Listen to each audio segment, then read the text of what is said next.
Gather round, mortals! For the first time, hear the tale of young Atreus' maiden trip into the perilous Norse wilds, where malice and danger abound. Attempting to help a vulnerable creature, the boy wandered out beyond his protected woods alone. But I can't tell the whole story here, can I? You'll have to step inside.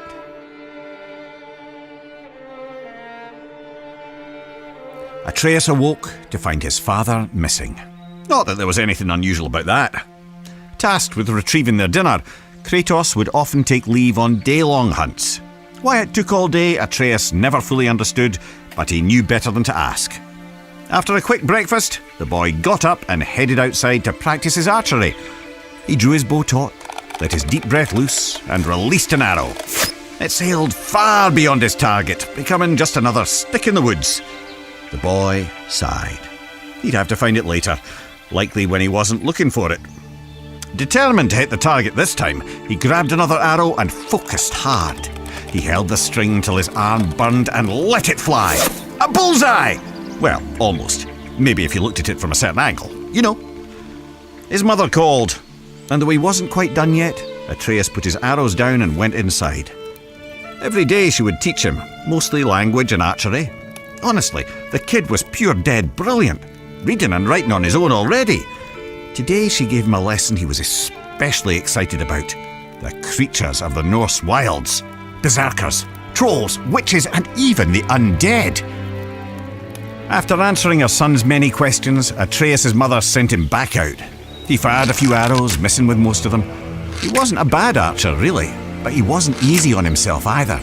Frustrated, the little bairn sulked off into the woods.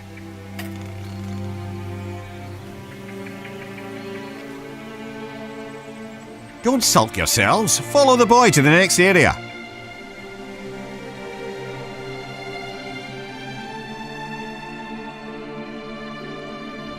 Atreus climbed up and sat cradled in the branches of one of his favourite trees. On days like this, he liked to close his eyes, listen to the forest, and let his mind wander. This kind of solitude never felt lonely to him, perhaps because he could hear things others could not. Ever since he could remember, the thoughts of others, animals mostly, could intrude upon his own.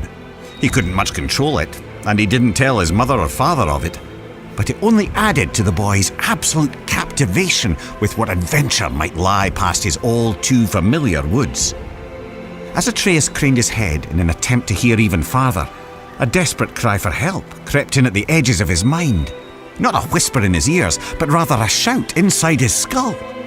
Atreus shot up, and as he did, heard a second voice, a call to adventure, taunting him with the promise of a hero's journey. He jumped down from the tree and ran toward the voices.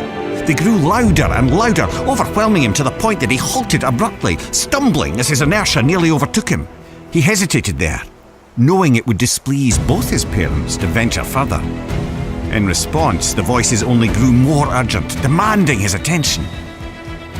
The lad could barely concentrate with this cacophony filling his head. He decided to follow the cry for help. Even as he did, the other voice derided the boy, calling him a coward. But if Atreus were to disobey his parents, it would have to come with good reason. Surely, he thought, they couldn't be too upset at him for responding to a distress call. Nearly convincing himself this might be true, Atreus took a deep breath and stepped out of the protected woods he'd known all his life into the foreboding Norse wilds.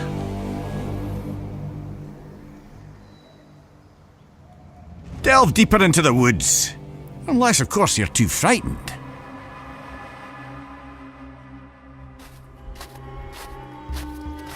Making his way through Midgard's unfamiliar terrain, the pained cry of a wounded doe rang out, carried on the frigid breeze. After attempting to study the patterns of nearby tree roots to use as a guide back home, he set off in the direction of the injured animal.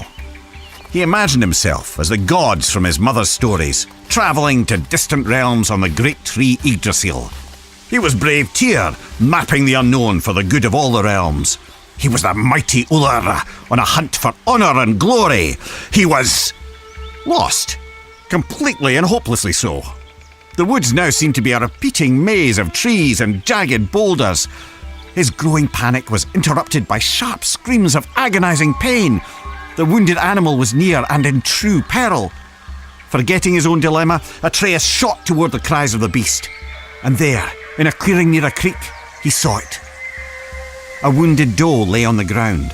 The matted, blood-stained fur on its chest heaved up and down as it struggled to breathe.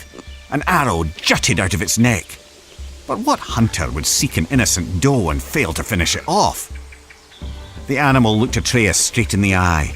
Its pained grunts eased now as its pupils contracted. The one he had called had come. "You're safe now. I'm here," Atreus said, clumsily attempting to comfort the poor soul. "You can let go." The doe's strained breath became shallower. It took one final gulp of air in and ceased to move. Atreus laid his hands on the doe's heart and softly recited Norse death rites, inspired by his mother's teachings.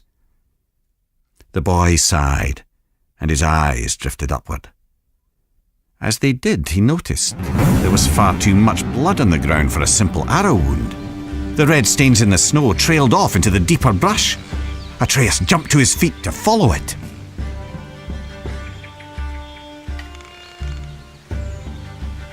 What horrors await at the end of the trail of blood? There's only one way to find out. The boy didn't have to go far to understand.